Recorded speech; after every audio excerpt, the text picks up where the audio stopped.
ওই নবীর চক্ষু মুবারক দিয়া উম্মতের গায়ের মধ্যে জাহান্নামের আগুন লাগলে আমার নবী সহ্য করতে পারেনি রে বাবা।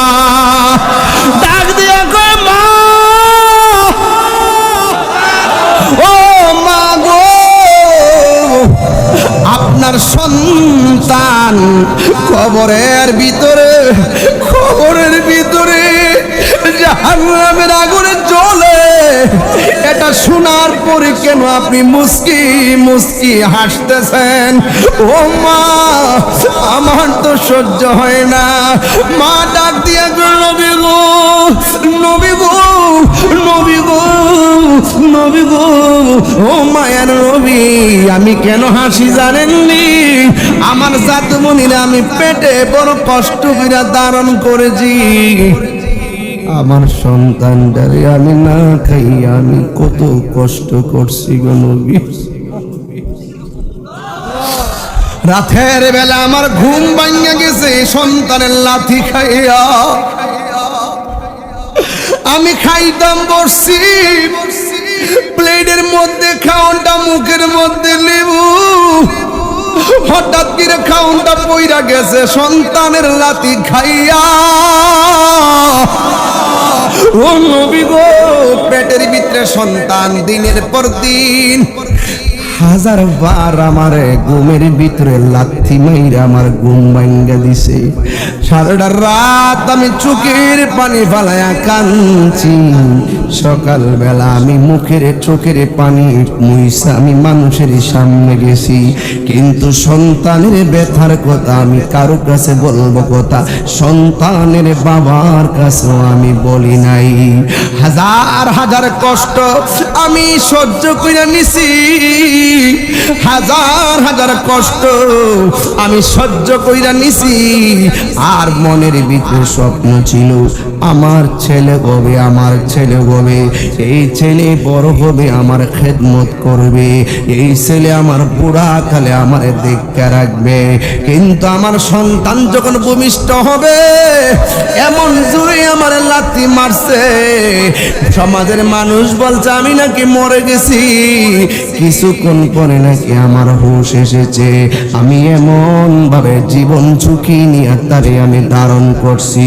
এই আমার বিটুয়ের মা, ও বিটুয়ের বন্ধু, কথা কইস না রে বাবা, যদি পারো মার জন্য এক ফোঁটা পানি ফালাইয়া দাও, মায়ের জন্য চোখের পানি ফালাইয়া মনে মনে কও আমার মারে আমি কত দমক মারছি, আমার মারে আমি কত দমক মারছি।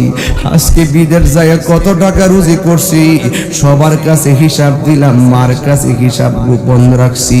আমি আমার টাকা কত ব্যাংকে গোপন রাখছি, কিন্তু মার কাছে আমি কথাটা গোপন রাখছি। এই কলা করতে কইতে বলতে বলতে বলতে বলতে একদিন মা কবরে চলে যাবে, তখন বড় মাছের মাথা লইয়া খাইতে বসবা। মুখের মধ্যে আর খাওয়ান যাবে না, মুখের মধ্যে আর খাওয়ান যাবে না। একদিন তুমি নতুন জামা গায়ে লাগাইবা, ওই কথা মনে হইব জীবনে কতবার মার পায়ে দইরা সালাম কইরা ঈদগায় গেছি, একদিন ওই মা থাকবে। এই জন্য আমি যুবক তো পাগুলো দেয় আমার জিব্বা দিয়া তোর পায়ের স্যান্ডেলের দোলাগুলো পরিষ্কার কইরা দিয়া কমো বাইরে। ও ভাই বাবা, বাবা জীবনে কোনদিন মার মতো আপন কেউ নাই। ওই মার মনে কষ্ট দিলে আমার আল্লাহ সহ্য করবে না। মা তুমি আমার আগে যেও না গো মরে, আমি কেমন করে কষ্ট হয়েছে আপনারা, আমি কেমন করে দেব মাটি,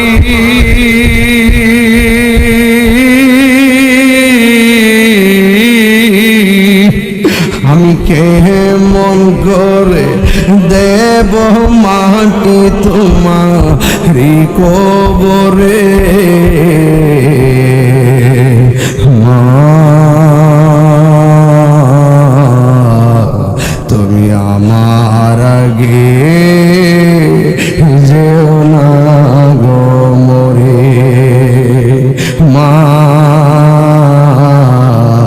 তুমি আমার আগে যেও না গো মরে।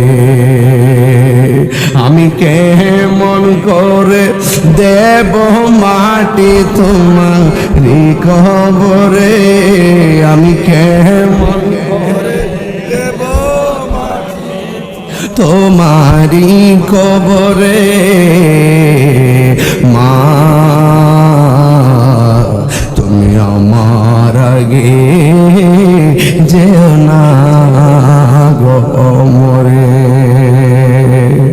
যখন রাত্রি নিজুম নেই চোখে ঘুম, একলা শূন্য ঘরে তোমায় মনে পড়ে মাগো, তোমায় মনে পড়ে মাগো, তোমার মতো লয়েন কি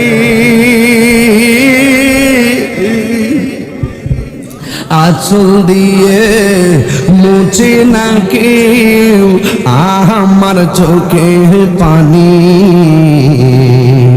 হায়রে মা জননী আমার, কষ্ট পাই কষ্ট রে, হায়রে মা জননী আমার, হায়রে মা জননী আমার, মা জননী। হ্যাঁ বন্ধুরে, গত কিছুদিন আগে আমার শাশুড়ির কবর দিয়ে এলাম। এই যে মা হারাইলে মানুষ কত এতিম, আমার পরিবারের দিকে তাকাইলে বোঝা যায় মা মা করে এখনো কান্দে। আমি 6 বছর আগে আমার বাপরে হারাইছি। আমি জানি বাবা কেমন একটা বট বৃক্ষ ছিল, যার নাই সে বুঝে হাই বিচ্ছে দেখি যন্ত্রণা, অবুঝ শিশুর অবুঝ প্রশ্ন কি দিয়ে দিব সান্ত্বনা। আমি চিৎকার করে কাঁদিতে চাহিয়া করিতে পারিনি চিৎকার, কে দিবে সান্ত্বনা, মানুষ খুঁজে পাওয়া যাবে না। এই জন্য যুবক আমি তোমার পায়ে ধরে বলে দিয়ে যাই, ওয়াজটা করলাম শুরু করছি নামাজ দিয়া, এরপরে গেছি কবর দিয়া, এরপরে চলে আসছি মা বাবার খেদমতে। যদি আকল থাকে বিবেক থাকে ওয়াজটা আজকে বুঝবেন এবং বাড়িতে নিয়ে যাইবেন। আমি তাহিরির সামনে ওয়াজ শুননা বাড়ির মধ্যে যাইয়া মা বাপরে দমক মারবা, তোমার মতন মুরিদ তাহিরির দরকার নাই। কথা বলেন ঠিক কিনা? এই যে বলা তুমি নি কইছিলাম মুরিদ যে বয়ানটা কইছিল, একটা ছেলে বলছিল বায়াত হওয়ার জন্য আমার কাছে বলছিল। এই যে ছেলেটা আমি জানি না তো, চিনি না তো আমি তারে, এই যে জামির ওই ছেলেটা আমার ওয়াজের শুরুতে এসে কইছিল বাজান আমি আপনার কাছে মুরিদ হবো। আমি বলছি তুমি বাড়ির যাইও, ওই আমি খুঁজতেছি পিছনটা কাঁদতেছে। এই বাবারে বায়াত হবে ভালো কথা, বসুন। মা বাপরে কোনোদিন কষ্ট দিয়েন না। এ যুবক তোর পায়ে যেটা বইলা যায়, 21 বছর ধরে মাঠটার মধ্যে ওয়াজ করতেছি। আমার মা গত কিছুদিন আগে একটা সমস্যা পাচ্ছিল, একটা বিপদ আসছিল। দেখলাম হাতের মধ্যে তসবিহটা লইয়া নামাজের মুসল্লায় বসে গেছে। আল্লাহর রহমতে নামাজের মুসল্লা থেকে উঠতে পারে নাই, সমস্যা সমাধান হয়ে গেছে। মার দুয়ার মাঝখানে কোনো পর্দা থাকে না, মা যখন দোয়া করে ডাইরেক্ট আল্লাহ কবুল করে ফেলাই। হ্যাঁ কথা বল ঠিক কিনা? মা যখন বদদোয়া দেয় সেটাও কবুল করে ফেলাই। এই জন্য মাকে এমন কথা বলা যাবে না, উফিউ বালা তানহারহুমা ওয়া কুল লাহুম লাহুমা কওলান কারীমা। মা বাবারে এমন ধমক দিয়া কথা বলা যাবে না যে মা বলবে উফরে ফুত করলে কি, ও আল্লাহ মা বাবার সঙ্গে কেমনে ব্যবহার করব। আল্লাহ রাব্বুল আলামিন বলেন মা বাবার সঙ্গে তুমি সম্মানজনক ব্যবহার করো। আল্লাহ আমি কয়দিন ব্যবহার করব? আল্লাহ কোরআনে বলছেন ইম্মা ইয়াবলুগান্না ইনদাকাল কিবারা আহাদুহুমা ফালা তাকুল লাহু উফিন ওয়ালা তানহারহুমা। মা বাবা যদি বুড়াও হয়ে যায় এরপরও মা বাবার সঙ্গে ভালো ব্যবহার করতে হবে। কথা বলেন ঠিক কিনা? আজকে মায়ের গায়ে যতদিন শক্তি থাকে সন্তান মারে সম্মান করে। যেই মাত্র সন্তান যোগ্য হয়ে যায়, বড় হয়ে যায়, মা বাবা যখন বুড়া হয়ে যায় মা বাবা দক্ষিণের ঘরে শুয়া শুয়া কান্দে। কথা বলেন ঠিক কিনা? অথচ মা তোমার ছোটবেলায় গলা টিপ দিয়ে মাইরা ফেলাইতে পারতো, কিন্তু মা মনে মনে কয় আমার জাদুমণিরা আমার রক্ত বেচা লেখাপড়া করামু, আমার জাদুমণিরা আমি স্বর্ণ গয়না বেচা চিকিৎসা করামু। কেন কয় এই জন্য একদিন আমরা পোড়া হইয়া যাবো, রুজি করতে পারতাম না, আমার সন্তানগুলো একদিন প্রতিষ্ঠা থাকবে, এই সন্তানগুলো আমারে দেখা দেখা রাখবো।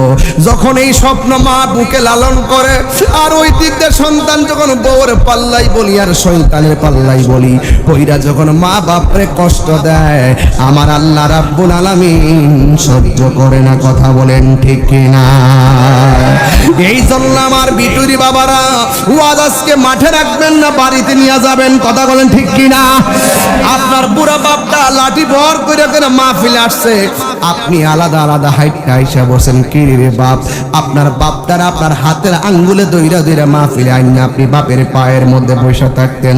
আমি যখন বাপের ওয়াজ করতেছি আপনি বাপের পায়ের কাছে বসে বসে বাবার পাও গুলো যদি টিপা দিতেন তাইলে বাপটা কত খুশি হইয়া যাইত। এই বাপটারে কোনোদিন কষ্ট দিয়েন না। বাপটা কোনোদিন বুড়াকালে বলতো না আমার 1 লাখ টাকা দে, বাপটা কোনোদিন বুড়াকালে বলবে না আমাকে 50,000 টাকা দে। ওই বাপটারে যদি নাসিরনগর থেকে 500 টাকা দিয়ে একটা লুঙ্গি আন না, কোন আব্বা আপনার জন্য আমি লুঙ্গিটা আনছি, দেখবেন আপনার বাপে এই লুঙ্গিটা পইরা কুন্ডা বাজারে বৈশা বৈশা বারবার ধরবে আর মানুষ বলবে কি ব্যাপার নতুন লুঙ্গিরি দেখা যায়। আপনার বাবা বলবে আমার পোলা মানিক মিয়া লুঙ্গিটা আনছে। এটা শুধুমাত্র লুঙ্গিরি কথা না রে, এটা হলো তোমার বাবার আমার বাবার দোয়া। এমন একটা সময় আসবে নিজের গায়ের মধ্যে 1000 টাকার জামা লাগাইবা, বাপটারে 500 টাকার লুঙ্গি কিনা দিয়া যে হিসাবটা তুমি করছো। এই বিটুই গ্রামের ভিতরে শতকরা 90% ফ্যামিলির ভিতরে বুড়া বাপ মাটা নির্যাতিত। কথা বলেন, কথা বলেন ঠিক কিনা বলেন? 90% পরিবারের মধ্যে বুড়া বাপ মাটা হয়তো ফুলারে দিয়া কষ্ট পাইতাছে, নাইলে ফুলার বউর দিয়া কষ্ট পাইতাছে, কিন্তু মুখ খুললা কয় না। কথা কোন ঠিক কিনা? কারণ বাপটা সম্মানে চিন্তা করে, এই জন্য বাপটা মুখটা খুললা বলে না। খবরদার খবরদার, এই বাপটা যদি আপনার বদদোয়া কইরা ফেলায় তাইলে আপনার জিন্দেগি বন্দেগি বরবাদ হয়ে যাবে। হে বন্ধুরে আমার নবী আপনার নবী রাহমাতুল লিল আলামিন বলে দিয়েছেন বাবাকে তোমরা কাবা জানিও মদিনা জানিও মাকে যদি গো তারা বেঁচে থাকে। ওই আমি সেবি নাই সেবিতে পারি নাই, ওই আমি সেবি নাই সেবিতে পারি নাই, সেবি আমার উম্মত সেবি আমার উম্মত। বাবার মুখেতে মায়ের মুখেতে যে তুলে দিবে গো খানা তাতে খুশি রব্বানা। ওই আমি দেখি নাই দেখিতে পারি নাই, দেখি ওই আমার উম্মত দেখিও আমার উম্মত। জোরে জোরে কি আল্লাহু আকবার বলা যাবে না? যেই ফিসাব কইবা মা বাপের খেদমত লাগতো না, আমি তোর সব। এটা কি ফিসাব না ফেসাব? আর জোরে কোন ফিসাব না ফেসাব? যুবক আমি আপনারে কয়া দিয়েছি, এই যুবক আজকে থেকে ওয়াদা, বাপ মারে কি ভালোবাসবেন না কষ্ট দিবেন? এই আওয়াজে মানে জোরে বলো, কারা কারা ভালোবাসার পক্ষে হাত তুলে দেখাইতে হবে, স্লোগান হবে।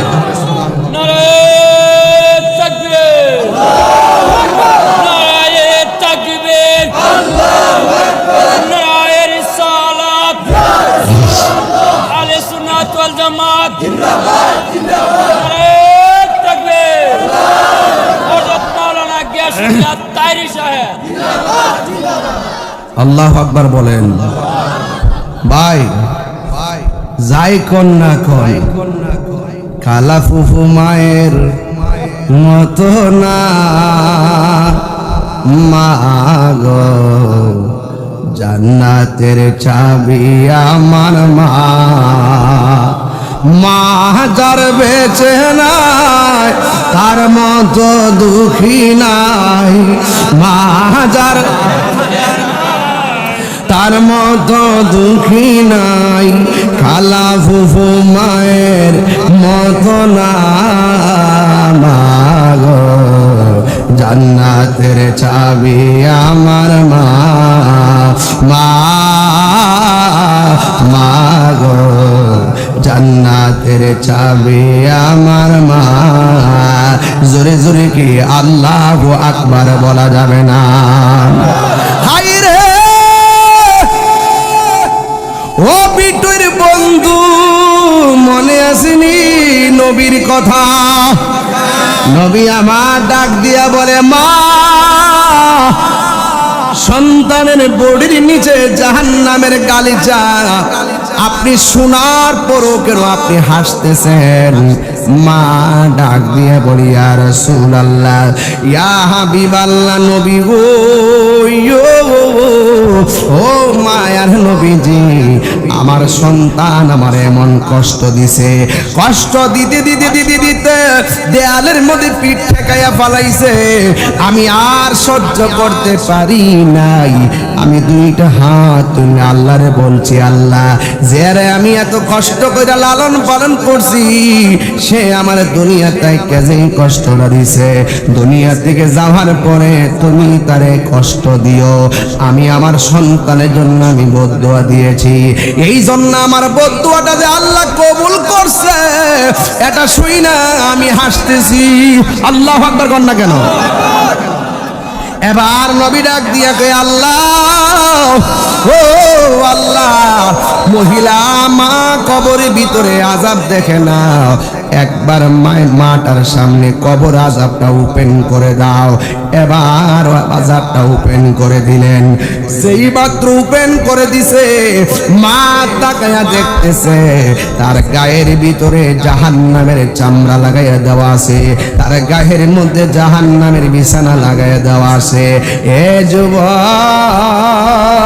মা যে কেমন জিনিস, মা যে কেমন জিনিস রে বাবা। হাজার কষ্ট দিল মা কেমন দেখো, হাজার কষ্ট দিলে মার সামনে আইসা যদি বললাম মা ভুল কইরা ফলাইছি, অনেক মানুষ শর্ত দেয়, কিন্তু মা জননী নিঃস্বার্থে সন্তানটারে মাফ কইরা দেয়। আমার নবী বলে, আল্লাহ লাশটারে ওপেন কইরা দাও, মহিলাটারে সন্তানের লাশটা দেখাইয়া দাও। এবার যখন লাশটা দেখায় দিল, সন্তানের গায়ের ভিতরে জাহান্নামের আগুন জ্বলতেছে। যেই মাত্র মা এতক্ষণ হাসতেছিল, যেই মাত্র সরাসরি সন্তানের গায়ের ভিতরে জাহান্নামের আগুন দেখা বালাইছে, সাথে সাথে মা দুঃখিনীর বাগায় মনের অন্তরের ভিতরে মমতার ঢেউ উঠে গেছে। আগুনটা দেখে আর সহ্য করতে পারে নাই, আল্লাহরে ডাক দিয়া বলে, আল্লাহ ও বিটুই বাবার জবান খুলে কন্যা আল্লাহ, আর মায়ার সুরে কন্যা আল্লাহ। ওই মহিলা ডাক দিয়ে কি আল্লাহ আমার সন্তান আমারে কষ্ট দিছে দুনিয়ায়, আমি তোমার কাছে বদদুয়া দিয়েছি, আমি সহ্য করতে পারি নাই, আমি তোমার দরবারে বদদুয়া দিয়েছি গো আল্লাহ। আগে যদি জানতাম বদদুয়া দিলে সন্তানের কবরের ভিতরে এত কঠিন আযাব হবে, আমি কোনোদিন এত শব্দ বদদুয়া দিতাম না। ও আল্লাহ, আমার জাদু মনি রে, তুমি আর আযাব দিও না। কবরেরি আযাব দি মানুষ দেখি তো ঢেউ তোলেন না, কবর পাশে যেন খুশি হয়ে জায়গা। আরে বিটির গুরুস্থান আছে না, গুরুস্থান এটা কোন দিকে, কোন দিকে আছে? একটু কাছেই তো, একটু ঢেউ দিলে কন না যেন কবর আযাব আল্লাহ মাফ করে দেয়। কবরে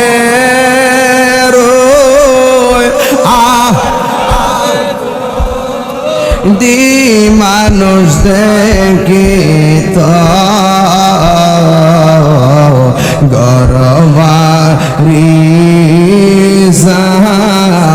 রিয়ারে পাগল হই। একটু ঢেউ তুলেন না। বন্ধু নাই রে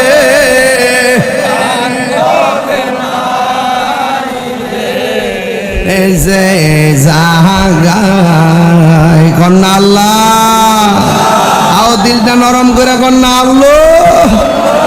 বন্ধু নাই রে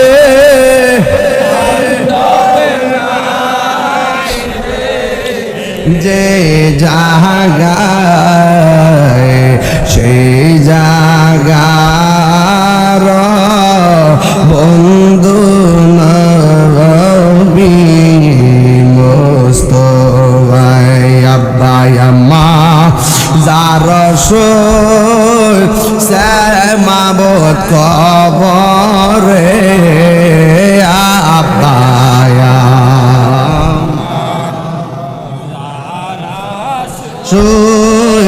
সে মাবত কবরে, মাফ করে দাও দয়াল নবীর খাতিরে। এত মায়া করতেন যিনি আমরা সংসারে, আজ বুঝি রে সোয়ার মিশে কবরে। জবানটা খুলে কি আল্লাহু আকবার বলা যাবে না? এই জন্য মা বাপরে কষ্ট দিলে কবর শাস্তি আছে না নাই? এই আওয়াজে মানি না, জোরে বলুন আছে না নাই? নামাজ না পড়লে কবরের ভিতরে আযাব আছে না নাই? আপনারা জবান কইলে কেন আযাব দিবে কে? এই জন্য যুবক আমার, নামাজ ছাড়া যাবে না।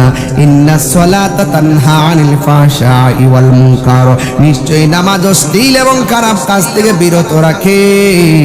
মা বাবার দোয়ার থাকলে সন্তান বান্দা থেকে আল্লাহর বন্ধু হয়ে যায়। এই জন্য নামাজ পড়বেন, রোজা রাখবেন, মা বাবার খেদমত করবেন।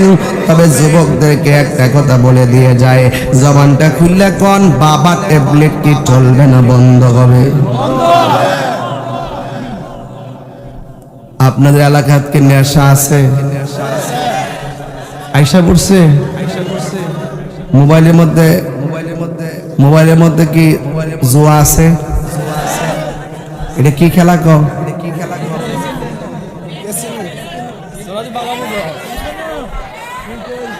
কেসিনো, কেসিনো, কেসিনো এগুলো চলবে না, এগুলো চলবে। এদিকে তাকান, এদিকে তাকান। অনেক সময় দেখি যে মোবাইলের মধ্যে ছক্কা খেলতে আছে কি না? আবার এখন কিন্তু মাগনা খেলে না, সব টাকা দিয়া খেলে।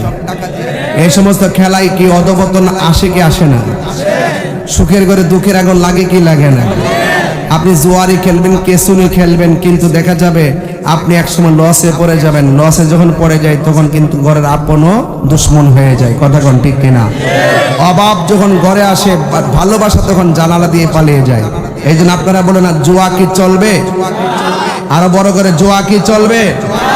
ইয়াবা চলবে? তাহলে বলবেন বন্ধ। ইয়াবা এই যে টুট লড়ছে না।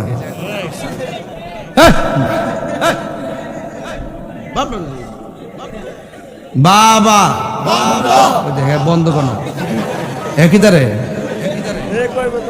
বাবা বন্ধ বন্ধ এক বাবা বিহু তুই বন্ধ না কইবে কি তারে বাবা এই যাতে লাগছে বাবা ইয়াবা ফেন্সি গাঞ্জা সুদ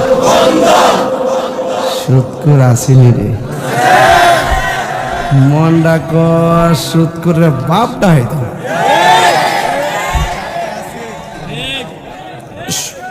সুদ করার কারণে গরিব আরো গরিব হইতাছে খোদার গজব ঢুকতাছে সুদ করে টেহা দিয়া অনেকে মসজিদে টাইলস কিনে দরকার হয় করই গাছ তলে নামাজ পড়বো কিন্তু সুদ করে টাকা দিয়া কারেন্টের ফ্যানও লাগাইতাম না কথা কোন ঠিক কিনা এখন কবিন হুজুর সুদখোরের বিরুদ্ধে ওয়াজ করেন ঘুষখোরের বিরুদ্ধে কিছু কর না সমাজের ঘুষখোর আছে না নাই আরো জোরে আছে না নাই এই ঘুষখোরের ব্যাপারে নবী বলছেন আর রাশি ওয়াল মুরতাশি কিলাহুমা ফিন্নার যেই বাটপারে ঘুষ খাইব যেই বাটপারে ঘুষ দিব দুটোটাই জাহান্নামের আগুনে জ্বলবে কথা বলেন ঠিক কি না এজন্য ঘুষ খাবেন না ঘুষ দিবেন আমরা খাইতাম না সুদ খাইবেন না দিবেন অন বিপদ হইরা কিতা করবেন টেহাজে নেন বিদেশ যাওয়ার সময় কোন যে আমার তো 4 লাখ টাকা লাগে 2 লাখ টাকার ব্যবস্থা হইছে এ আসতে বাবা 2 লাখ টাকার ব্যবস্থা হইছে আর 2 লাখ টাকা লাগবে এই 2 লাখ টাকা আপনি সুদে নিলেন বিদেশ যাওয়ার পর আল্লাহ না করুক চাকরি পাইলেন না আর সুদের লাভ দিবেন না নিজের ঋণের টাকা দিবেন না নিজের সংসার চালাবেন তাইলে আজকে থেকে ওয়াদা করেন আমরা বিদেশ যাওয়ার সময় সুদে টেহা লাগায়া বিদেশ যাইতাম না দরকারে মাটি কাটতে ভাত খামো দরকারে সিন্ডি চালায় ভাত খামো দরকারে অটো চালায় ভাত খামো দরকারে মাছ মারে ভাত খামো কিন্তু আমরা সুদের টাকা দিয়া বিদেশ যাব সুদ খাওয়া কি হালাল না হারাম রাসূল বলছেন যারা সুদ খায় তারা যেন আপন মায়ের সঙ্গে জিনা করে নাউজুবিল্লাহ জোরে বলেন তাহলে আমরা আজকে থেকে ওয়াদা করব আহাল্লাল্লাহুল বাইআ ওয়া হাররামার রিবা আল্লাহ ব্যবসাকে হালাল করেছেন সুদকে হারাম করেছেন হারামের মধ্যে কোনো আরাম ইদানিং দেখতেছি মহিলারা বলে টেহা লাগা